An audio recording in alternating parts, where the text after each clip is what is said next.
Movie की शुरुआत में स्क्रीन पर एक मैसेज दिखाया जाता है जिसमें लिखा होता है कि पैरागन टिकट किस किस को दिया जाता है। ये टिकट उन लोगों को दिया जाता है जिन्होंने एक परफेक्ट जिंदगी जी होती है और कोई भी गलती नहीं की होती, और ये उन लोगों को भी दिया जाता है जो किसी दूसरे की जान बचाने के लिए अपनी जान देते हैं। और अगर कोई इंसान अपनी मृत्यु के निश्चित समय से पहले ही किसी वजह से मर जाता है तो उसे भी पैरागन टिकट दिया जाता है।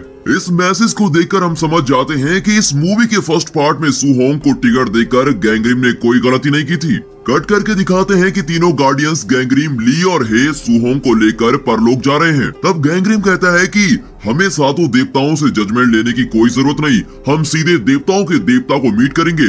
ऐसा कहकर वो सू होंग के साथ उस सुप्रीम देवता से मिलने जाता है। लेकिन परलोक में भी तो रूल्स होते हैं ना, इस तरह देवताओं को स्किप करके सीधा थोड़ी ना जा सकते हैं। इसीलिए वहाँ के गार्डियंस तीनों गार्डियंस को अटैक करने लगते हैं। तभी उसी वक्त गैंगरिम को अपना फ्लैशबैक याद आता है। कट करके गैंगरिम को उसके फ्लैशबैक में दिखाते हैं जो कई जन्म पहले किसी राज्य के सेनापति हुआ करता था। तभी कोई आवाज देकर उसे जगाता है। कट करके दिखाते हैं कि हे गैंगरिम को उठाने की कोशिश कर रहा है। गैंगरिम बेहोशी से उठ जाता है और हे के साथ मिलकर परलोक के सभी गार्ड से युद्ध करता है। इस युद्ध के बीच वहाँ भूकंप आ जाता है। तभी वहाँ मिट्टी का एक पैलेस बनने लगता है। वो देवताओं के देवताओं का पैलेस होता है। उसे इस तरह प्रकट होते देखकर वहाँ युद्ध कर रहे सभी लोग रुक जाते हैं और उसे प्रणाम करते हैं। ली सू होंग को भी देवता को प्रणाम करने को कहती है। अब तीनों गार्डियंस अपने हथियार फेंक देते हैं और देवता के आगे घुटने टेक देते हैं और बिल्कुल खड़े हो जाते हैं। देवता गैंगरिम से बहुत ही नाराज होता है और उसे खूब डांटता है। इसकी वजह ये होती है कि सू होंग मरने के बाद भी दिल में बदले की आग लिए धरती पर आत्मा बनकर घूम रहा था, और गैंगरिम उस आदमी का सपोर्ट करते करते अब इस हद तक पहुंच चुका है कि उसे पुनर्जीवन दिलवाने की सोच रहा है और उसे पैरागन का टिकट देकर यहाँ ले आया है। देवता का गुस्सा अपनी जगह सही था। देवता के अलावा उनके दो वकील भी बहुत गुस्से में होते हैं। उनका मानना था कि सू होंग को किसी ने जानबूझकर नहीं मारा था, वो एक एक्सीडेंट था। ऐसी स्थिति में उसकी आत्मा को जला देना चाहिए था, वो पुनर्जीवन के लायक नहीं है। इस तरह वे गार्डियंस के खिलाफ आर्ग्यूमेंट करते हैं। गैंगरिम हार मानने वालों में से नहीं था। वो देवता से कहता है, हमें एक आखिरी मौका दीजिए, हम जरूर प्रूव करेंगे कि सू होंग सच में कैसे मरा था। इस पर देवता कहता है, बेटा चांस तो मैं तुम्हें दे दूंगा, पर अगर तब भी तुम्हारी बात गलत साबित हो गई तो फिर क्या करोगे? गैंगरिम कहता है, अगर ऐसा हो गया तो हम अपनी हार मान लेंगे और आप हमारी सारी पावर्स वापस ले लेना। ये सुनकर हे चौंक जाता है, पर अगर उसके कैप्टन की यही मर्जी है तो वो करता भी तो क्या। ना चाहते हुए भी वो अपनी पावर्स को त्यागने के लिए तैयार हो जाता है। इतने में देवता अपनी एक और शर्त सामने रखता है और कहता है कि धरती पर एक बूढ़ा आदमी रहता है, उसकी मृत्यु का समय कुछ दिन पहले ही बीत चुका है, पर वो एक देवता की दया से अभी भी जीवित है। उसकी जान निकालने के लिए मैं अभी तक कई लोगों को भेज चुका हूँ, पर जो देवता उसकी रक्षा कर रहा है वो हमेशा मेरी हर कोशिश को नाकाम कर देता है। मेरी शर्त ये है कि अगर तुम अगले 49 दिनों के अंदर उस बूढ़े की जान लेकर आ गए तो मैं खुशी से तुम्हें आखिरी चांस दे दूंगा। सू होंग की इंक्वायरी भी तो 49 दिन चलेगी। इतने दिनों में तुम मेरा काम जरूर पूरा कर पाओगे। और याद रखना, वो देवता जो उस आदमी की रक्षा कर रहा है वो एक पुराने गड्ढे में रहता है और वो गड्ढा भी उस बूढ़े के घर में ही है। तुम्हारा काम बहुत सिंपल है, तुम उस बूढ़े के घर जाओ और उस देवता को हराकर बूढ़े आदमी की जान ले आओ, पर तुम्हारे पास सिर्फ 49 दिन का टाइम है। देवताओं के देवता की बात तीनों गार्डियंस मान लेते हैं। कट करके हे और ली को दिखाते हैं जो उस बूढ़े की जान लेने के लिए धरती पर आते हैं। वहाँ एक छोटा लड़का अपने अंकल के साथ खेल रहा होता है। वो अंकल और कोई नहीं, बूढ़े के घर में रहने वाला देवता है जो उसे मौत से बचा रहा होता है। देखा आपने कितना हट्टा कट्टा है ये देवता। अगर आप में से कोई इस देवता का फैन है तो कमेंट्स में जरूर बताइएगा, और अगर आप फैन नहीं है तो फैंस के कमेंट्स पढ़ लीजिए। तो बुड्ढे का ये रक्षक देखने में मामूली इंसान ही लगता है, पर शायद ये दीवारों पर चित्र बनाने वाला आर्टिस्ट भी है। इतना ही नहीं, पिछले किसी जन्म में ये किसी राजमहल का भी आर्टिस्ट रह चुका होता है और इस वजह उसने इस घर की दीवारों को भी खूबसूरत पेंटिंग से सजाकर रखा होता है। इतनी खूबसूरती देखकर ली अपना सारा काम धाम भूलकर पेंटिंग्स को निहारने लगती है। अब कट करके दिखाते हैं कि रात हो गई है और वो बूढ़ा पलंग पर सो रहा होता है। मौका पाकर ली हे उस गड्ढे को ढूंढते हैं जिसमें वो देवता वास करता है। इतने में कोई ली का गला दबाने लगता है। फिर पता चलता है कि उस घर का देवता ही ये काम कर रहा होता है। इतने में हे देवता से कहता है कि प्लीज उसे नीचे उतार दो, वो बहुत ही छोटी लड़की है। उसकी बात सुनकर देवता ली को उतार कर फेंक देता है और ली हवा में उड़ती हुई एक कबर्ड से जाकर टकराती है। फिर हे और देवता का युद्ध शुरू होता है। हे देवता की शक्ति के आगे कुछ नहीं कर पाता और उससे मार खाकर सिकुड़ कर बैठ जाता है। कट करके दिखाते हैं कि अब हे और ली उस देवता से माफी मांग रहे होते हैं और कहते हैं सॉरी, हमें बिल्कुल अंदाजा नहीं था कि आप कौन हैं। तब देवता कहता है क्या तुम नहीं जानते कि मैं कौन हूँ? मैं भी किसी जमाने में तुम्हारी तरह एक गार्डियंस हुआ करता था, पर किंग यमुना ने तुम्हारे दिमाग का मेमोरी कार्ड साफ कर दिया है और इसीलिए तुम लोगों को कुछ भी याद नहीं। ये छोटा लड़का उस बूढ़े आदमी का पोता है। जब तक ये स्कूल नहीं चला जाता तब तक उसके दादाजी को बचाना मेरा फर्ज है। कुछ ही दिनों में इस बच्चे को मैं स्कूल में एडमिशन दिला दूंगा, फिर तुम उसके दादाजी की जान ले सकते हो। मैं तुम्हारे काम में अड़चन नहीं बनूंगा। इस तरह वो दोनों गार्डियंस को पूरी बात समझाता है। कट करके दिखाते हैं कि गैंग्रीम देवताओं की देवता से कह रहा होता है कि सुयोंग को 7 मुकदमों से गुजरने की कोई जरूरत नहीं है। इस पर जो इल्जाम है सिर्फ उसी के केसेस इन पर लगने चाहिए और सुनवाई भी उन्हीं के अनुसार होनी चाहिए। ये मेरा आइडिया नहीं है, ये रूल साक्षात आप ही ने बनाया था, पर आप हैं कि अपने रूल्स तोड़ रहे हैं। देवता सोचकर कहता है कि अगर सुहोंग ने सच में कोई गलती की होगी तो उसका दंड सिर्फ उसे ही नहीं तुम्हें भी भुगतना पड़ेगा। उसके बाद तुम अपने पुनर्जीवन के बारे में तो सोचना भी मत। गैंग्रीम भी हवा में तीर नहीं चला रहा था, उसका पॉइंट भी ठीक ही था। एक्चुअली सुयोंग पर एक ही इल्जाम होना चाहिए कि वो मरने के बाद भी धरती पर आत्मा बनकर घूमता रहा और दूसरों को तकलीफ देता रहा, तो इस अकेले अपराध के लिए उस पर एक ही केस चलना चाहिए। कट करके गैंग्रीम और सुहोंग को एक बोट में जाते हुए दिखाते हैं। रास्ते भर सुहोंग गैंग्रीम से सवाल पूछ पूछ कर उसका सर खा लेता है। वो पूछता है आपने कहा था कि मेरी मौत में कोई रहस्य है, पर आप ये नहीं बता रहे कि वो रहस्य क्या है जो मैं भी नहीं जानता। गैंग्रीम गुस्से में आकर सुहोंग को एक खंबे से बांध देता है। फिर भी वो चुप नहीं रहता और पूछता है अगर आपने मुझे बताया नहीं तो मुझे क्या पता कि आप मुझे बचाने वाले हैं या पूरा डुबाने वाले हैं। गैंग्रीम अपने आप को कोसता है कि ये किसको पैरागन का टिकट दे दिया मैंने। फिर वो बोट पर एक बटन को दबाता है और वो खंबा लंबा होकर आसमान छूने लगता है। फिर गैंग्रीम उसे मोड़कर पानी में गिरा देता है। पानी के अंदर इंसान के चेहरे वाली कई मछलियां सुहोंग को घेर लेती हैं और सुहोंग बचाव के लिए चिल्लाता है, पर गैंग्रीम उसे खंबे से बांध के ही रखता है। तभी वहाँ ली और हे प्रकट होते हैं और धरती पर घटी सारी बातें बताते हैं। वे कहते हैं कि उस रक्षक देवता ने हमसे टिकट छीन लिया है और कहा कि उस बूढ़े आदमी की जान तभी ले सकोगे जब उसका पोता स्कूल चला जाएगा और 40 दिन बाद वो लड़का स्कूल जाएगा और तभी हम उस बूढ़े की जान ले सकेंगे। गैंग्रीम बिल्कुल हमारे यहाँ के बॉस की तरह बिहेव करता है। गैंग्रीम बिल्कुल हमारे यहाँ के बॉस की तरह ही बिहेव करता है और कहता है मुझे एक्सक्यूजेस मत दो, मैं नहीं जानता तुम क्या करोगे, पर जल्द से जल्द वो गड्ढा ढूंढकर उसे फोड़ दो। अगली बार मुझसे मिलने आओ तो टिकट लेकर आना, वरना मुझे अपनी शक्ल मत दिखाना। दोनों बेचारे फिर से धरती के लिए निकल जाते हैं। उसी वक्त गैंग्रीम देखता है कि एक बहुत ही खतरनाक मछली बोट की तरफ आ रही होती है। कट करके दिखाते हैं कि बूढ़े के घर पर 7-8 आदमी होते हैं और उसे धमका रहे होते हैं। लगता है बूढ़े ने उनसे उधार लिया था। वहाँ का देवता उन लोगों को देखता ही रह जाता है। सच बात तो ये है कि वो देवता इंसानों को कोई नुकसान नहीं पहुँचा सकता, इसीलिए वो उन आदमियों से विनती करता है कि उनके उधार के पैसे जल्दी लौटा दिए जाएंगे, प्लीज उस बुड्ढे को तंग मत करो। वे लोग गुस्से में देवता को धक्का दे देते हैं और देवता कीचड़ में गिर जाता है। शरीर पर गंदगी लगते ही उस देवता की सारी शक्तियां नष्ट हो जाती हैं और वो बहुत ही कमजोर हो जाता है।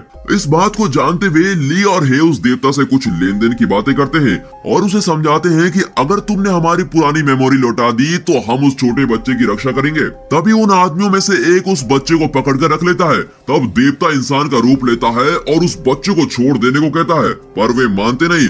इसी बीच ली लगातार देवता के सामने अपनी डील रख रही होती है और पूछती है कि ये डील तुम्हें मंजूर है कि नहीं। सोच लो, बच्चे की जान का सवाल है। देवता के पास अब कोई चारा नहीं होता और वो कहता है कि ठीक है, मुझे डील मंजूर है, बस तुम मेरा सर खाना बंद करो और उस बच्चे को बचाओ। इसके बाद हे एक सुपर हीरो वाली एंट्री देता है और उन आदमियों को कूट कूट के मारता है। अपना पूरा टैलेंट दिखाकर उस बच्चे को बचा लेता है। कट करके दिखाते हैं कि गैंग्रीम सुहोंग को पानी से बाहर निकालता है और कहता है, मेरी 2 बातें ध्यान से सुनो। एक तो तुम्हारी मौत के पीछे जो राज है वो अभी मैं तुम्हें नहीं बताऊंगा और जब तुम्हारी सुनवाई होगी तभी बताऊंगा। दूसरी बात यह है कि मेरी लाइफ भी बिल्कुल तुम्हारी लाइफ की तरह थी। मेरे भाई ने अपने स्वार्थ के लिए मुझे मार डाला। इस वक्त इससे ज्यादा मैं तुम्हें कुछ नहीं बता सकता। ऐसा कहकर वो फिर से सुहोंग को पानी में छोड़ देता है। तभी वो राक्षस जैसी मछली सुहोंग को पकड़ने आती है और ऐन वक्त पर गैंग्रीम एक भाला तैयार करता है और उस मछली पर फेंकता है, क्योंकि वो मछली जो सुहोंग को पकड़ने वाली थी अब दूसरी दिशा में बोट को खींच ले जा रही होती है। कट करके धरती पर दिखाते हैं कि हे उस राक्षस देवता से कहता है, अब मुझे बताओ कि मेरी जिंदगी की वो क्या सच्चाई है। देवता बताना शुरू करता है कि तुम एक ताकतवर और निडर योद्धा थे, अब भी तुम वैसे ही हो। तुम्हें देखकर तो तुम्हारे दुश्मन भी दुम दबाकर भाग जाते थे। जानते हो तुम्हें सब व्हाइट वाइल्ड कैट कहते थे क्योंकि तुम हमेशा एक सफेद जंगली बिल्ली की खाल अपने गले में पहनते थे। हे की खुशी का ठिकाना नहीं रहता। वो अपने बारे में बहुत ही प्राउड फील करता है और शो ऑफ करने लगता है। कट करके दिखाते हैं कि सुहोंग और गैंग्रीम हेल ऑफ इंडोलेसेंस यानी आलसियों के नरक में होते हैं। गैंग्रीम एक्सप्लेन करता है कि यहाँ उन लोगों को सजा मिलती है जिन्होंने अपनी जिंदगी को वेस्ट की होती है। तुम भी इसी कैटेगरी में आते हो ना।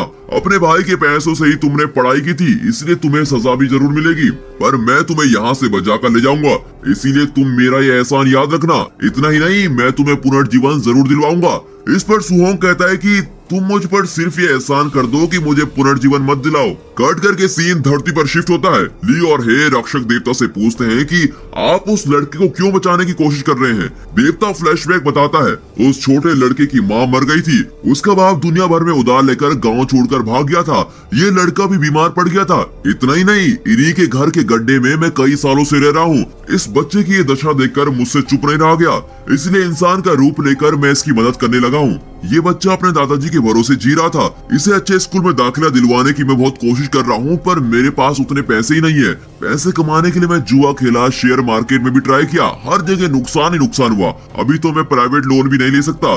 इस सिचुएशन में बच्चे को अगर अकेला छोड़ दिया तो इसके फ्यूचर का क्या होगा। इसलिए मैं इस बात पर अड़ा हूँ कि जैसे ही इस बच्चे को स्कूल में जगह मिल जाएगी, तुम लोग उसके दादाजी को मार सकते हो।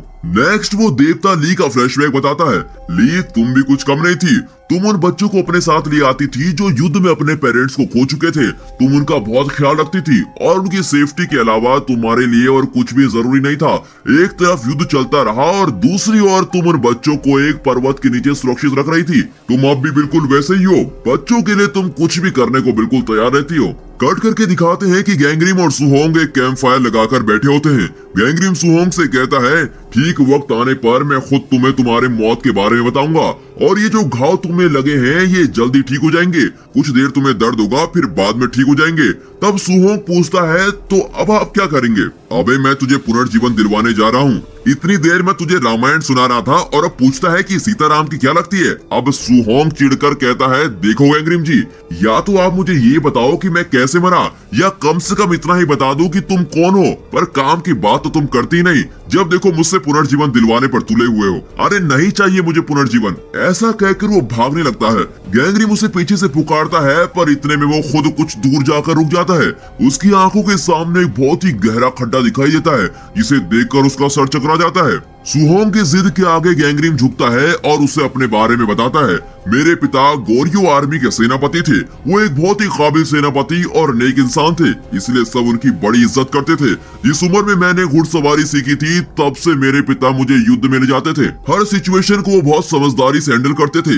ये सुनकर सुहोंग कहता है, वो सब तो ठीक है, पर मुझे तुम्हारे भाई के बारे में जानना है। इस पर गैंग्रीम कहता है, एक युद्ध में जब हमने अपने दुश्मन को हरा दिया था, तो आर्मी कैंप में एक बच्चा था जो अपने माँ बाप को युद्ध में खो चुका था, और मेरे पिता उस बच्चे को बचा के साथ ले आए और उसे एक ऑर्फनेज में दाखिला करवा दिया। एक्चुअली वहीं से कहानी शुरू हुई थी। कट करके दिखाते हैं कि धरती पर दोनों गार्डियंस उस बच्चे और उसके दादाजी के साथ लगभग सेटल हो गए हैं। यहाँ तक कि उस बच्चे के होमवर्क में भी ली हेल्प करने लगती है। दूसरी तरफ हे उस बुड्ढे के साथ हंसी मजाक करते हुए टीवी पर न्यूज देख रहा होता है। तभी न्यूज में दिखाते हैं कि कुछ आर्मी ऑफिसर सुहोंग की लाश को जमीन खोदकर निकाल रहे होते हैं। उस दिन का ब्रेकिंग न्यूज वही होता है। कट करके गैंग्रीम अपना फ्लैशबैक कंटिन्यू करता है और कहता है कि मेरे पिता ने जिस लड़के को ऑर्फनेज भेजा था, वो उसे भी अपने बेटे की तरह ही देखते थे। मुझे ये बिल्कुल पसंद नहीं था और इस वजह से मुझे उस लड़की से चिढ़ होती थी, पर मैं अपने पिता को ये बिल्कुल नहीं बताना चाहता था। इस तरह दिन गुजरने लगे और मेरे पिता उस लड़के को खूब ट्रेन करने लगे। मेरे पिता जैसा काबिल योद्धा से ट्रेनिंग पाकर वो लड़का और भी आगे निकल गया और एक दिन उसने मेरे पिता को हरा दिया। इतना ही नहीं, वो डिफेंस करना भी अच्छी तरह से सीख गया था। मैं उसे चाहे जितना भी अटैक कर लूं, पर उसे कभी भी घायल नहीं कर पाता था। वो खुद को बचाने में इतना माहिर हो गया था और हमेशा जीत उसी की होती थी। एक दिन मेरे पूछने पर उसने बताया कि उसे इन सब की ट्रेनिंग मेरे पिता ने ही दी थी। मेरे पिता ने उसे ये सिखाया था देखा कि जब दुश्मन हम पर हमला करे तो जब तक हो सके हमें लगातार डिफेंस ही करना चाहिए, और जब हमारा दुश्मन थकता हुआ दिखे तो हमें एकदम अटैक करना चाहिए, तभी हमारी जीत हो सकती है। इस टेक्निक्स को यूज करके उस लड़के ने मेरे पिता को हिरा दिया था। अपना फ्लैशबैक बताते बताते सुहोंग और गैंगरिम एक खुली जगह पर पहुंचते हैं। तभी गैंगरिम अपनी तलवार निकालता है। सुहोंग पूछता है कि इसे आप अभी क्यों निकाल रहे हैं। गैंगरिम कहता है कि तुम एक खतरनाक आत्मा बनकर धरती पर घूमते रहे, पर अब परलोक में तुम्हारी सुनवाई होने वाली है और इसीलिए तुम्हारी इमेजिनेशन में जी रहे कई मॉन्स्टर्स यहाँ आने वाले हैं। पर सुहोंग कुछ ज्यादा ही ओवर कॉन्फिडेंट होता है और कहता है कि कोई मॉन्स्टर मेरा कुछ नहीं बिगाड़ पाएगा। जानते हो ना, मैं एक भयानक आत्मा हूँ, ये इमेजिनेशन वाले मॉन्स्टर मुझे क्या कर लेंगे। ये तलवार तुम अंदर रख लो, इसकी कोई जरूरत नहीं पड़ेगी। कट करके धरती पर ली और हे को दिखाते हैं। ली राक्षस देवता से पूछती है कि वो और हे पिछले जन्म में कैसे मिले थे। रक्षक देवता बताता है कि एक बार जंगल में एक खतरनाक टाइगर तुम्हें अटैक करने वाला था। उस वक्त इस व्हाइट वाइल्ड कैट ने ही तुम्हें बचाया था। तुम उसके देश की लड़की नहीं थी, इसीलिए वो तुम्हें जबरदस्ती एक सीक्रेट जगह पर ले गया, और ये वही जगह थी जहाँ तुम कई दिनों से रह रही थी। वहाँ जाकर उसने देखा कि तुमने कई बच्चों को शरण दी है। ये देखकर उन बच्चों की जरूरत की हर चीज का इंतजाम इस व्हाइट कैट ने किया था। इस तरह वो देवता ली और हे की मीटिंग के बारे में बता रहा होता है। तभी वहाँ कई आदमी आते हैं और अपने पैसे वापस मांगते हुए चिल्ला रहे होते हैं। हे को बहुत गुस्सा आता है कि यहाँ मेरा सुपर फ्लैशबैक चल रहा था और न जाने ये लोग बेवक्त पर हमेशा डिस्टर्ब करने क्यों आ जाते हैं। गुस्से में वो उन सबको मार मार कर गिरा देता है, पर बाद में पता चलता है कि वो लोग साहूकार नहीं है। कट करके दिखाते हैं कि परलोक में गैंगरिम और सुहोंग के सामने कई डायनासोर्स आने लगते हैं। गैंगरिम सुहोंग को बचाने की बहुत कोशिश कर रहा होता है। इतने में वहाँ की जमीन फटती है और अंदर से एक जायंट डायनासोर्स निकलता है और गैंगरिम और सुहोंग को निगल लेता है। कट करके डायनासोर के पेट में दिखाते हैं कि गैंगरिम और सुहोंग जिंदा हैं और पेट में बैठे बातें कर रहे होते हैं। गैंगरिम कहता है कि अब हेल ऑफ बिट्रायल यानी विश्वासघात के नर्क में जाने वाले हैं, जहां विश्वासघात करने वाले लोगों को सजा मिलती है। तो सुहोंग कहता है कि मैंने किसी के साथ विश्वासघात नहीं किया और ना ही किसी ने मुझे धोखा दिया है। कर्नल और वो जूनियर सोल्जर जानते हैं मैं उस वक्त जिंदा ही था। अगर कर्नल और वो जूनियर सोल्जर जानते कि मैं उस वक्त जिंदा ही था तो वो मुझे कभी नहीं दफनाते। वे इतने बुरे नहीं है कि मुझे जिंदा ही दफना देते, इसीलिए मैं तो कहूंगा कि उन्होंने मुझे धोखा नहीं दिया है। उसकी बात सुनकर गैंगरिम अपना फ्लैशबैक कंटिन्यू करता है। वो बताता है कि मेरे पिता से ट्रेनिंग पाकर वो अंधा लड़का बहुत ही समझदार हो गया था और मुझसे भी ताकतवर बनने लगा था। युद्ध के समय उसकी काबिलियत को देखकर मेरे पिता ने उसे एक पलटन सौंप दी थी। मैं उससे कम ताकतवर और समझदार नहीं था, फिर भी मेरे पिता ने मुझे न चुनकर उसे मौका दिया। मैंने अपने पिता को आखिरी बार तभी देखा था। युद्ध में हमारी सेना हार गई और मेरे पिता भी उस युद्ध में मारे गए थे।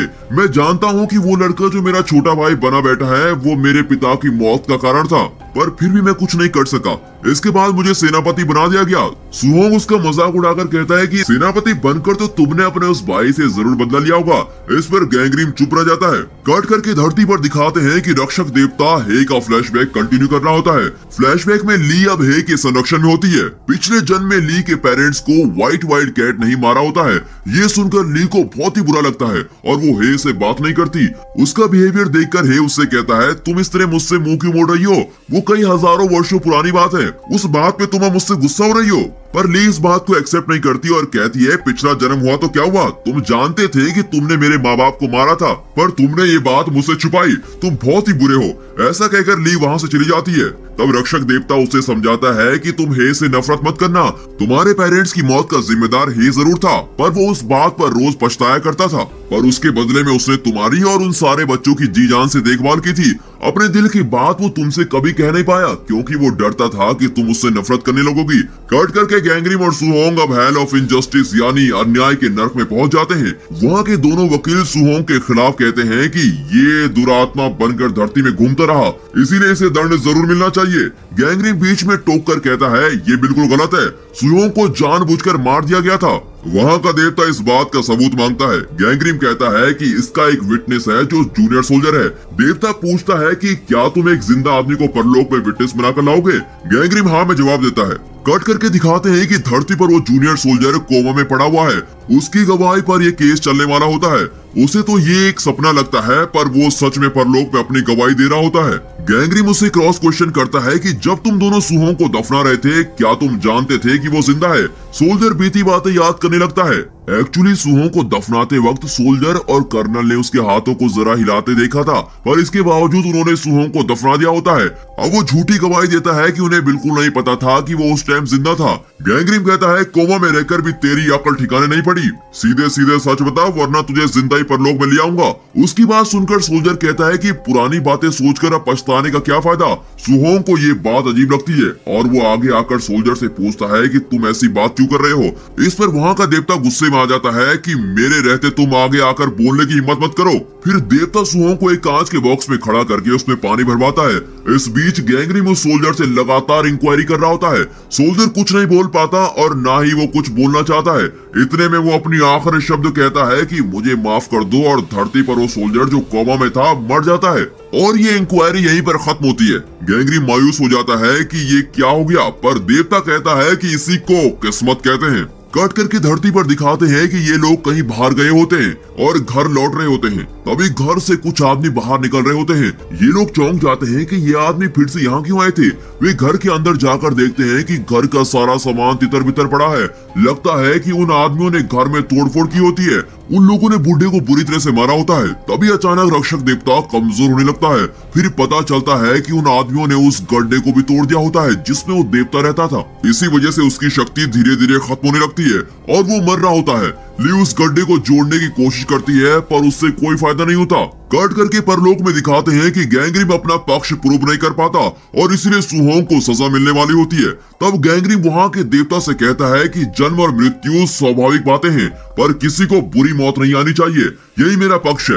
ये बात देवता को ठीक लगती है और वो सुहोंग को रिलीज कर देता है। फिर सुहोंग को अगले गेट पर पहुंचा दिया जाता है। कट करके धरती पर दिखाते हैं कि बहुत कोशिश करके भी ली उस गड्ढे को ठीक से जोड़ नहीं पाती और रक्षक देवता भी अब अपनी आखिरी सांसें ले रहा होता है। पर वो इनका फ्लैशबैक कंटिन्यू करता है और कहता है कि हे के देश के राजा को इस बात का पता चल गया था कि उसने दुश्मन देश के कुछ लोगों की मदद की थी। फिर उसके आदमियों ने वाइल्ड कैट को पकड़ लिया और उसे एक जगह बांधकर उससे पूछताछ करने लगे कि दुश्मन देश के बच्चे उसने कहाँ छुपा के रखे हैं। वे लोग खासकर ली के बारे में पूछ रहे होते हैं। उन लोगों की टॉर्चर करने पर भी हे तुमने अपना मुंह नहीं खोला। फिर गुस्से में आकर उस राजा ने तुम्हें जंगल में भेड़ियों के बीच छोड़ देने को कहा। तब हे पूछता है कि क्या मेरी मौत उन भेड़ियों के काटने से हुई थी। रक्षक देवता कहता है नहीं, तुम इसे दूसरे एंगल से देखने की कोशिश करो। ऐसा कहकर वो देवता गायब हो जाता है। फिर हे सोच में पड़ जाता है और हमें फ्लैशबैक की पूरी बातें दिखाते हैं। एक्चुअली हे यानी फ्लैशबैक में वाइल्ड कैट भेड़ियों से किसी तरह बचकर जंगल से बाहर निकल रहा होता है और ली और दूसरे बच्चों के पास पहुंच जाता है। ली उसकी हालत देखकर बहुत दुखी होती है। तब वाइल्ड कैट ये सच्चाई बताता है कि उसी ने ली के माँ बाप को मारा था। वो इस बात से बहुत शर्मिंदा होता है और ली से माफी भी मांगता है। पर ली को ये एहसास हो जाता है कि वाइल्ड कैट ने इतने दिन उसकी और दूसरे बच्चों की रक्षा की थी, इसीलिए वो उसे माफ कर देती है और उसके गले लग जाती है। इस तरह वाइल्ड कैट ने ली से माफी मांग ली होती है। तभी वहाँ अचानक राजा आ जाता है। वाइल्ड कैट ली को वहाँ से किसी तरह बच निकलने को कहता है और राजा से लड़ने को तैयार हो जाता है। मूवी का एक बहुत बड़ा ट्विस्ट अब दिखाया जाता है। वो ये होता है कि राजा और कोई नहीं गैंगरिम ही होता है। उससे भी बड़ा ट्विस्ट ये होता है कि वो वाइल्ड कैट कोई और नहीं गैंगरिम का वही मनबोला भाई होता है जिसे उसके पिता ने ट्रेन किया था। तो दोनों के बीच घमासान लड़ाई होती है। आखिर में गैंगरिम वाइल्ड कैट को मार डालने के लिए उसके पेट में छुरा घोंपने वाला होता है। तभी गैंगरिम के पेट में कोई छुरा घोंप देता है। फिर दिखाते हैं कि ये काम ली ने किया होता है। बदले में गैंगरिम उस मासूम बच्ची को छुरा मारकर खत्म कर देता है। तो ली और हे को गैंगरिम नहीं मारा होता है। उन दोनों के मर जाने के बाद गैंगरिम खुद भी मर जाता है क्योंकि ली ने उसके पेट में छुरा काट दिया था। तभी परलोक से देवताओं के देवता धरती पर आता है और गैंगरिम से कहता है मैं तुम्हारे सारे पापों का प्रायश्चित करने का एक मौका देता हूँ। तुम 1000 साल मेरे लिए काम करोगे, मैं तुम्हें एक गार्डियन का दर्जा दूंगा और तुम मेरी सेवा करोगे। इस दौरान अगर तुम 49 पैरागन को पुनर्जीवन दिला सको तो मैं तुम्हें भी पुनर्जीवन दिलाऊंगा। तुम अकेले ये काम नहीं करोगे, तुम्हारा ये भाई और ये छोटी बच्ची जिसे तुमने मार डाला है ये दोनों भी तुम्हारे साथ गार्डियंस बनकर काम करेंगे। अब आप सोच रहे होंगे कि इस तरह के खूनी को साक्षात देवता ने गार्डियंस की पोजीशन क्यों दी। यहाँ पर भी एक ट्विस्ट है। देवता गैंग्रीम से कहता है कि ली और वाइल्ड कैट को अपने पिछले जन्म की कोई भी याद नहीं रहनी चाहिए, पर तुम्हें अपने पिछले जन्म की सारी बातें याद रहेंगी। इसका मतलब यह है कि तुम 1000 वर्ष की यादों का बोझ ढोते हुए मेरे लिए काम करोगे, उन यादों को साथ लिए उन पर पछतावा करते रहोगे, और यही तुम्हारी सबसे बड़ी सजा होगी। कट करके दिखाते हैं कि गैंग्रीम सुहोंग को ये सारी बातें बता रहा होता है। फिर वे दोनों हेल ऑफ वायलेंस यानी हिंसा के नर्क में पहुंचते हैं। वहाँ के वकील आर्ग्यू करते हैं कि सुहोंग की आत्मा ने धरती पर कई लोगों को घायल किया है, इस वजह से उसे एक्ट ऑफ वायलेंस के तहत सजा मिलनी चाहिए। पर गैंग्रीम कहता है उसे इस नर्क में सजा मत सुनाइए, हमारा अगला और last gate hell of murder अभी भी बचा हुआ है, वहाँ देवताओं के देवता के सामने हम सारी सच्चाई प्रूव कर लेंगे। इस पर देवता पूछता है अगर वहाँ प्रूफ हो गया कि ये आदमी सजा के लायक ही है तो क्या करोगे? गैंग्रीम जरा भी नहीं सोचता और कहता है कि तब मैं अपना पुनर्जीवन त्याग दूंगा। देवता चौंक कर पूछता है क्या तुम अपने 1000 साल की सारी मेहनत पर पानी फेरना चाहते हो, और वो भी इस दुरात्मा के लिए? गैंग्रीम हाँ में जवाब देता है। देवता कहता है कि अगर तुम्हारी किस्मत में यही लिखा है तो होने को कौन टाल सकता है। ऐसा कहकर देवता उन्हें अगले और आखिरी गेट पर जाने की परमिशन दे देता है। कट करके दोनों हेल ऑफ मर्डर में पहुंचते हैं। यहाँ 2 देवता होते हैं, एक तो हेल ऑफ मर्डर का देवता और दूसरा देवताओं का देवता। यहाँ उस कर्नल को विटनेस के तौर पर बुलाया जाता है। कर्नल धरती पर होता है और नींद में सपना देख रहा होता है। ये सारी सुनवाई उसके सपने में चल रही होती है। गैंग्रीम उससे पूछता है कि उस दिन जब तुमने सुहोंग को दफनाया था तो उसके हाथ जरा हिले थे क्या? ये तुमने भी देखा था। अगर उसी वक्त तुमने उसे बचाया होता तो बेचारा जिंदा होता। तुमने उसे इस तरह मरने को क्यों छोड़ दिया? कत्ल का देवता भी उससे पूछता है कि क्या गैंग्रीम की बात सच है, पर कर्नल झूठी गवाही दे देता है कि उसे इस बारे में नहीं पता था। फिर क्या सब कुछ खत्म हो चुका है, अब सुयोंग को सजा मिलने वाली होती है। तब गैंग्रीम अपने बारे में एक सच्चाई बताने लगता है। एक और ली और हे उसे देख रहे होते हैं। गैंग्रीम कहता है कि मेरे पिता उस युद्ध में नहीं मरे थे, वे जिंदा थे। मैंने ये बात सभी से छुपाई थी।